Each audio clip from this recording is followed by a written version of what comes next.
ಜೈ ಶ್ರೀರಾಮ್. ರೀಪೋಸ್ ಅರ್ಪಿಸುವ ಚಕ್ರವ್ಯೂಹ ಕಾರ್ಯಕ್ರಮಕ್ಕೆ ಸ್ವಾಗತ. ನಾನು ಸೌಮ್ಯ ಸನಾತನಿ. ನಮ್ಮ ಟಿವಿ ಕ್ರಮದ ಎಲ್ಲ ಕಾರ್ಯಕ್ರಮಗಳ ನೋಟಿಫಿಕೇಶನ್ ನಿಮಗೆ ಸಿಗಬೇಕಂತ ಹೇಳಿದ್ರೆ ನಮ್ಮ ಟಿವಿ ಕ್ರಮ ಚಾನೆಲ್ ಅನ್ನು ಸಬ್ಸ್ಕ್ರೈಬ್ ಮಾಡಿ, ಹಾಗೆ ಬೆಲ್ ಬಟನ್ ಕ್ಲಿಕ್ ಮಾಡೋದನ್ನು ಖಂಡಿತ ಮರಿಬೇಡಿ.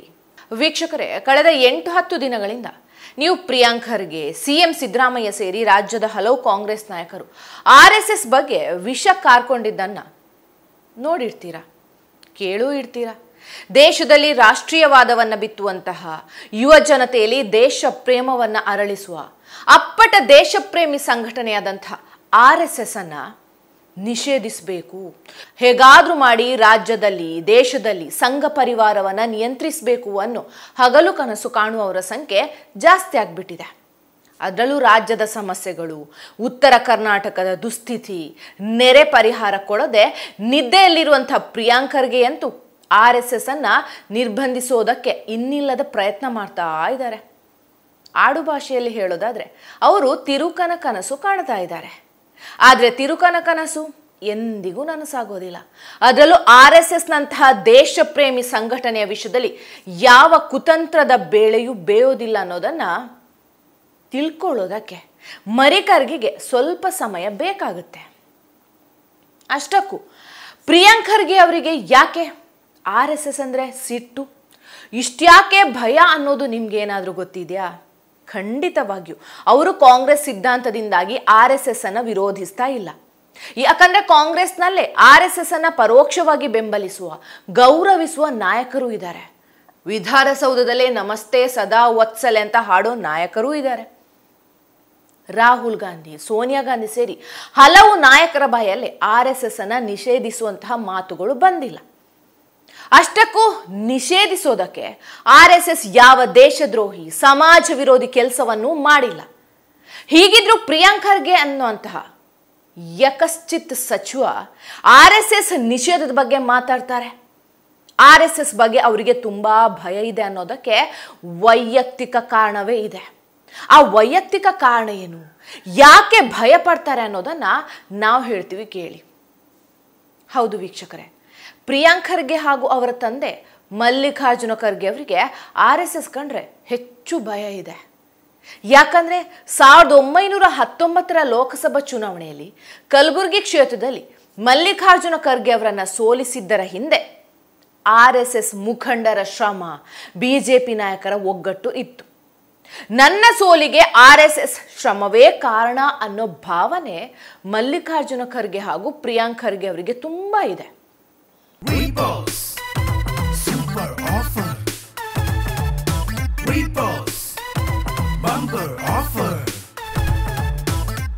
ರೀಪೋಸ್ ಮ್ಯಾಟ್ರೆಸ್ ಅನ್ನು ಖರೀದಿಸಿ ಸ್ಮಾರ್ಟ್ ಟಿವಿಯನ್ನು ಉಚಿತವಾಗಿ ಪಡೆಯಿರಿ. Repose mattress. ಹೌದು, ಕಲಬುರಗಿಯಲ್ಲಿ ದಶಕಗಳವರೆಗೆ ಆಡಳಿತ ನಡೆಸಿದಂತಹ ಖರ್ಗೆ ಕುಟುಂಬ ಕಿಂಚಿತ್ತೂ ಅಭಿವೃದ್ಧಿ ಮಾಡಿರಲಿಲ್ಲ, ಹಾಗೆ ಈಗಲೂ ಮಾಡ್ತಾ ಇಲ್ಲ. ಹಾಗಾಗಿ 2019 ಲೋಕಸಭಾ ಚುನಾವಣೆಯಲ್ಲಿ ಮಲ್ಲಿಕಾರ್ಜುನ ಖರ್ಗೆ ಅವರನ್ನ ಕಲಬುರಗಿಯ ಜನ ಮನೆಗೆ ಕಳಿಸಿದ್ರು. ಅದರಲ್ಲೂ ಸೋಲೇ ಕಾಣದ ಖರ್ಗೆ ಅವರನ್ನ ಹೀನಾಯವಾಗಿ ಸೋಲಿಸಿ ನಿಮ್ಮ ಯೋಗ್ಯತೆ ಇಷ್ಟೇ ಅನ್ನೋದನ್ನು ತೋರಿಸ್ಕೊಟ್ರು. RSSನ ಸಂಘಟನೆ, BJPಯ ಶಕ್ತಿ ಹಾಗೂ ನರೇಂದ್ರ ಮೋದಿ ಅವರ ವರ್ಚಸ್ಸು 2019 ಖರ್ಗೆಯನ್ನ ಸೋಲುವಂತೆ ಮಾಡ್ತು.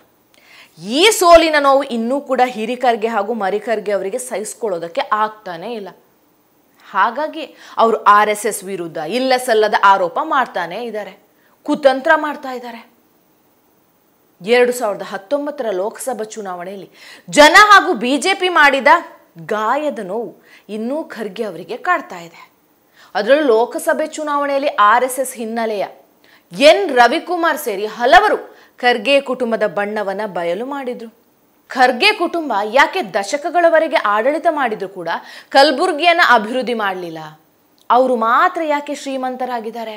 ಕಲಬುರಗಿಯ ರಸ್ತೆಗಳು ಯಾಕೆ ಹಾಳಾಗಿವೆ? ಇಲ್ಲಿ ಯಾಕೆ ಉದ್ಯೋಗ ಸೃಷ್ಟಿಯಾಗ್ತಾ ಇಲ್ಲ? ಕಲಬುರಗಿಯ ಜನರಿಗೆ ಬೆಂಗಳೂರಿಗೆ ಗೊಳೆ ಹೋಗೋ ತರ ಆಗಿದೆ ಅನ್ನೋದನ್ನ ಜನರಿಗೆ ಮನವರಿಕೆ ಮಾಡಿದ್ರು. ಚುನಾವಣೆಯಲ್ಲಿ ಹಲವು ಮುಖಂಡರು ಹಳ್ಳಿಗೆ ತೆರಳಿ BJPಯ ಸಂಘಟನೆ ಮಾಡಿದ್ರು. ಜನರಿಗೆ ಖರ್ಗೆ ಕುಟುಂಬದ ಆಡಳಿತದ ಸತ್ಯವನ್ನ ಮನವರಿಕೆ ಮಾಡಿದ್ರು. ಇದರಿಂದಾಗಿ 2019 BJPಯ ಉಮೇಶ್ ಜಾಧವ್ ವಿರುದ್ಧ ಮಲ್ಲಿಕಾರ್ಜುನ ಖರ್ಗೆ 95,000 ಮತಗಳ ಅಂತರದಿಂದ ಸೋತು ಬಿಟ್ರು. ಇದಕ್ಕೆ RSSನ ಸಂಘಟನೆ ಹಾಗೂ BJPಯ ವರ್ಚಸ್ಸೇ ಕಾರಣ. ಆದರೆ BJPಯನ್ನು ನಿಷೇಧ ಮಾಡೋದಕ್ಕೆ ಆಗೋದಿಲ್ಲ. ಹಾಗಾಗಿ ಪ್ರಿಯಾಂಕ್ ಖರ್ಗೆ ಅವರು RSS ಅನ್ನು ನಿಷೇಧ ಮಾಡ್ತೀವಿ ಅಂತ ಹಾರಾಡೋದು, ಹಗಲಲ್ಲೇ ಕನಸು ಕಾಣೋದು. ತಂದೆಯ ಕೃಪೆಯಿಂದ ಪ್ರಿಯಾಂಕ್ ಖರ್ಗೆ ಅವರು ಸಚಿವರು ಆಗಿದ್ದಾರೆ. ತಂದೆ AICC ಅಧ್ಯಕ್ಷರಾಗಿದ್ದಾರೆ ಅನ್ನೋ ಕಾರಣಕ್ಕೆ ಸಚಿವರೊಬ್ಬರು ಮಾಡುವಂಥ ಕೆಲಸವನ್ನು ಬಿಟ್ಟು ಇನ್ನೆಲ್ಲ ತಮಾಷೆಗಳನ್ನು ಪ್ರಿಯಾಂಕ್ ಖರ್ಗೆ ಮಾಡ್ತಾ ಇದ್ದಾರೆ. ಅವರೊಬ್ಬ ಜೋಕರ್ ಆಗಿದ್ದಾರೆ. RSS ಅನ್ನು ನಿಷೇಧ ಮಾಡ್ತೀವಿ, ನಿರ್ಬಂಧ ಹೇಳ್ತೀವಿ ಅನ್ನೋ ಜೋಕನ್ನು ಅವರು ಪದೇ ಪದೇ ಮಾಡ್ತಾ ಇದ್ದಾರೆ.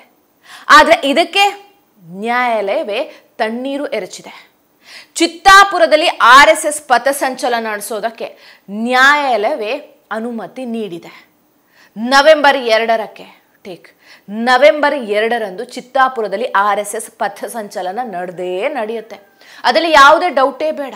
ಹೈಕೋರ್ಟೇ ಹೇಳಿದ ಮೇಲೆ ಪಥಸಂಚಲನವನ್ನು ತಡೆಯೋದಕ್ಕೆ ಪ್ರಿಯಾಂಕ್ ಖರ್ಗೆ ಯಾವ ದೊಣ್ಣೆ ನಾಯಕ?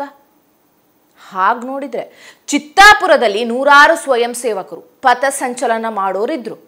ಆದರೆ ಪ್ರಿಯಾಂಕ್ ಖರ್ಗೆ ಯಾವಾಗ ನಿಷೇಧ ಮಾತಾಡಿದ್ರು ಅಲ್ಲಿ ಸಾವಿರಾರು ಸ್ವಯಂ ಸೇವಕರು ಪಥಸಂಚಲನ ಮಾಡೋದಕ್ಕೆ ತಯಾರಾಗಿದ್ದಾರೆ. ಅಷ್ಟೇ ಯಾಕೆ, ರಾಜ್ಯದಾದ್ಯಂತ RSS ಕಾರ್ಯಕರ್ತರು ಪಥಸಂಚಲನ ಮಾಡ್ತಾ ಇದ್ದಾರೆ. ಅಲ್ಲಿಗೆ ಪ್ರಿಯಾಂಕ್ ಖರ್ಗೆ ಹುಸಿ ಬೆದರಿಕೆ ಈಗ ಟುಸ್ಸಾಗಿದೆ. ಮತ್ತೆ ನಾನು ದಲಿತ ಸಂಘಟನೆಗಳಿಗೆ ಪ್ರಾಯೋಜಕ, ಆದರೆ RSSಗೆ ದುಡ್ಡು ಎಲ್ಲಿಂದ ಬರುತ್ತೆ ಅಂತ ಪೆದ್ದಾಗಿ ಪ್ರಿಯಾಂಕ್ ಖರ್ಗೆ ಪ್ರಶ್ನೆ ಕೇಳಿದ್ದಾರೆ. ಆದರೆ ಮಲ್ಲಿಕಾರ್ಜುನ ಖರ್ಗೆ ಅವರೇ ಬೌದ್ಧ ಧರ್ಮದ ಆರಾಧಕರು, ನಾನು ಬೌದ್ಧ ಧರ್ಮದ ಅನುಯಾಯಿ ಅಂತ ಅವರೇ ಹೇಳ್ಕೊಂಡಿದ್ದಾರೆ. ಹೀಗಿರುವಾಗ ಪ್ರಿಯಾಂಕ್ ಖರ್ಗೆ ಅವರು ಹೇಗೆ ದಲಿತ ಸಂಘಟನೆಗಳಿಗೆ ಪ್ರಾಯೋಜಕರಾಗ್ತಾರೆ? ಪ್ರಾಯೋಜಕರಾದರೂ ಕೂಡ ದಲಿತ ಸಂಘಟನೆಗಳಿಗೆ ಕೊಡೋದಕ್ಕೆ ಹಣ ಎಲ್ಲಿಂದ ಬರುತ್ತೆ?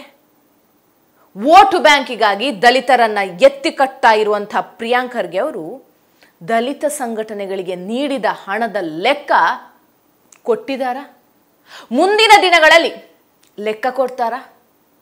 ಅಷ್ಟಕ್ಕೂ ದೇಶಪ್ರೇಮಿಗಳ ಸಂಘಟನೆಯಾದಂತಹ ದೇಶಪ್ರೇಮಿಗಳ ದುಡ್ಡಿನಿಂದಲೇ ಮುನ್ನಡೀತಾ ಇರುವಂಥ RSS ಸಂಘಟನೆಯ ಲೆಕ್ಕಪತ್ರ ಕೇಳೋದಕ್ಕೆ ಪ್ರಿಯಾಂಕ್ ಖರ್ಗೆ ಯಾರು? ನೀವು ನಿಮ್ಮ ಕುಟುಂಬದ ಆಸ್ತಿ ಎಷ್ಟು?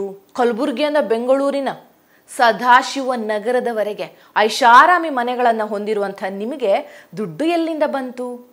ಕಲಬುರಗಿಯ ಖರ್ಗೆ ಪೆಟ್ರೋಲ್ ಬಂಕ್ನಿಂದ ಹಿಡಿದು ಎಲ್ಲೆಡೆ ಆಸ್ತಿ ಮಾಡಿರುವಂಥ ನಿಮಗೆ ದುಡ್ಡು ಎಲ್ಲಿಂದ ತಂದ್ರಿ ಅನ್ನೋದ್ರ ಬಗ್ಗೆ ಲೆಕ್ಕ ಕೊಟ್ಟಿದ್ದೀರಾ? ಮೊದಲು ಇದಕ್ಕೆ ನೀವು ಲೆಕ್ಕ ಕೊಡಿ. ಇಲ್ವಾ ನಮ್ಮ ಬಳಿ ಲೆಕ್ಕವೇ ಇಲ್ಲದಷ್ಟು ಆಸ್ತಿ ಇದೆ ಅನ್ನೋದನ್ನು ಒಪ್ಪಿಬಿಡಿ. ಪ್ರಿಯಾಂಕ್ ಖರ್ಗೆ ಅವರು RSS ಮೇಲಿನ ದ್ವೇಷಕ್ಕಾಗಿ ಸಮಾಜ ಒಡೆಯುವಂಥ ಕೆಲಸ ಮಾಡ್ತಾ ಇದ್ದಾರೆ. RSS ದೇಶಪ್ರೇಮಿಗಳನ್ನು ಒಗ್ಗೂಡಿಸುವಂಥ ಕೆಲಸ ಮಾಡ್ತಾ ಇದೆ. ಇವರು ಸಮಾಜದಲ್ಲಿ, ಅದರಲ್ಲೂ ಹಿಂದೂ ಧರ್ಮದಲ್ಲಿ ಒಡಕು ಸೃಷ್ಟಿ ಮಾಡ್ತಾ ಇದ್ದಾರೆ. ಪ್ರಿಯಾಂಕ್ ಖರ್ಗೆ ಅವರ ವಿಧಾನಸಭಾ ಕ್ಷೇತ್ರವಾದಂತಹ ಚಿತ್ತಾಪುರದಲ್ಲಿ RSS ಪಥಸಂಚಲನಕ್ಕೆ ಮುಂದಾದ ಕೂಡಲೇ ಅದಕ್ಕೆ ವಿರುದ್ಧವಾಗಿ ದಲಿತ ಸಂಘಟನೆಗಳನ್ನು ಎತ್ತಿ ಕಟ್ತಾ ಇದ್ದಾರೆ. ಭೀಮ್ ಆರ್ಮಿ ಕೂಡ ನವೆಂಬರ್ 2ರಂದೇ ಪಥಸಂಚಲನಕ್ಕೆ ಮುಂದಾಗ್ಬಿಟ್ಟಿದೆ.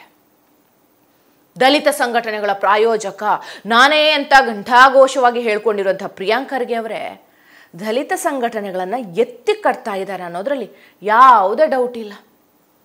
ಅಲ್ಲಿಗೆ ಪ್ರಿಯಾಂಕ್ ಖರ್ಗೆ ಅವರು ಹಿಂದೂಗಳ ಮಧ್ಯೆ ಒಡಕು ಮೂಡಿಸೋದಕ್ಕೆ ಪ್ರಯತ್ನ ಮಾಡ್ತಿದ್ದಾರೆ ಅಂತ ಆಯ್ತಲ್ವಾ? ಆದರೆ RSSನಲ್ಲೇ ದಲಿತರು ಇದ್ದಾರೆ. ಮುಸ್ಲಿಮರ ವಿಭಾಗವೇ RSSನಲ್ಲಿದೆ. ಅವರನ್ನು ಹೇಗೆ ಹೊಡಿತೀರಿ ಪ್ರಿಯಾಂಕ್ ಖರ್ಗೆ ಅವರೇ? ಇಂಥ ಸಮಾಜಘಾತುಕ ಕೆಲಸ ಮಾಡೋ ಬದಲು ನಿಮ್ಮ ಖಾತೆಯನ್ನು ನಿಭಾಯಿಸಿ, ನಿಮ್ಮ ಮತಕ್ಷೇತ್ರದ ಸಮಸ್ಯೆಗಳನ್ನು ಬಗೆಹರಿಸಿ. ಪ್ರಿಯಾಂಕ್ ಖರ್ಗೆ ಅವರದ್ದು ಒಂದು ಕಥೆಯಾದರೆ ಶಿಕ್ಷಣ ಸಚಿವ ಮಧು ಬಂಗಾರಪ್ಪ ಅವರದ್ದೇ ಇನ್ನೊಂದು ಕತೆ. ಇವರು ಕರ್ನಾಟಕದಲ್ಲಿ ಪಬ್ಲಿಕ್ ಶಾಲೆ ಮೂಲಕ RSS ಕಾರ್ಯಕರ್ತರನ್ನ ತಿದ್ದುತ್ತೇವೆ ಅಂತ ಇನ್ನೊಂದು ಜೋಕ್ ಮಾಡಿದ್ದಾರೆ. ಆದರೆ ಶಿಕ್ಷಣ ಸಚಿವರಾಗಿರುವಂತಹ ಮಧು ಬಂಗಾರಪ್ಪ ಅವರಿಗೆ ಸರಿಯಾಗಿ ಕನ್ನಡ ಮಾತಾಡೋದಕ್ಕೆ ಬರೋದಿಲ್ಲ, ಬರೆಯೋದಕ್ಕೂ ಅವರು ತಿಣುಕಾಡ್ತಾರೆ. ಹೀಗಿರುವಾಗ ಇವರೇನು RSS ಕಾರ್ಯಕರ್ತರನ್ನ ತಿದ್ದೋದು? ಮೊದಲು ಕನ್ನಡ ಕಲಿಯೋದಕ್ಕೆ ಮಧು ಬಂಗಾರಪ್ಪ ಟ್ಯೂಷನಿಗೋ ಪಬ್ಲಿಕ್ ಶಾಲೆಗೂ ಹೋಗಬೇಕು. ಇದು ಈ ತಮಾಷೆ ಸಚಿವರ ಕತೆ ಅಷ್ಟೇ.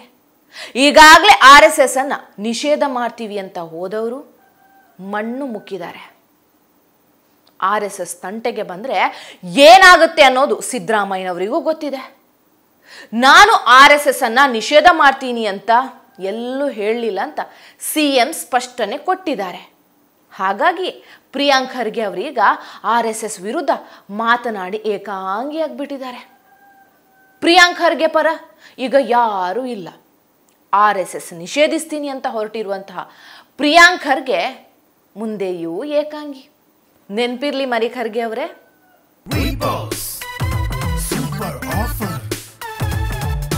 Repos Bumper Offer. Repose mattress ಅನ್ನು ಖರೀದಿಸಿ ಸ್ಮಾರ್ಟ್ ಟಿವಿಯನ್ನು ಉಚಿತವಾಗಿ ಪಡೆಯಿರಿ. Repose mattress. ಟಿವಿ ವಿಕ್ರಮ, ದೇಶ ನಿಮ್ಮ ಕೈಯಲ್ಲಿ. ಈ ಕಾರ್ಯಕ್ರಮ ನಿಮಗೆ ಇಷ್ಟ ಆಗಿದ್ದಲ್ಲಿ ಲೈಕ್, ಶೇರ್ ಹಾಗೂ ಕಮೆಂಟ್ ಮಾಡಿ. ಟಿವಿ ವಿಕ್ರಮದ ಕಾರ್ಯಕ್ರಮಗಳನ್ನು ನಿರಂತರವಾಗಿ ವೀಕ್ಷಿಸಲು ಸಬ್ಸ್ಕ್ರೈಬ್ ಮಾಡಿ, ಬೆಲ್ ಐಕನ್ ಒತ್ತಿ.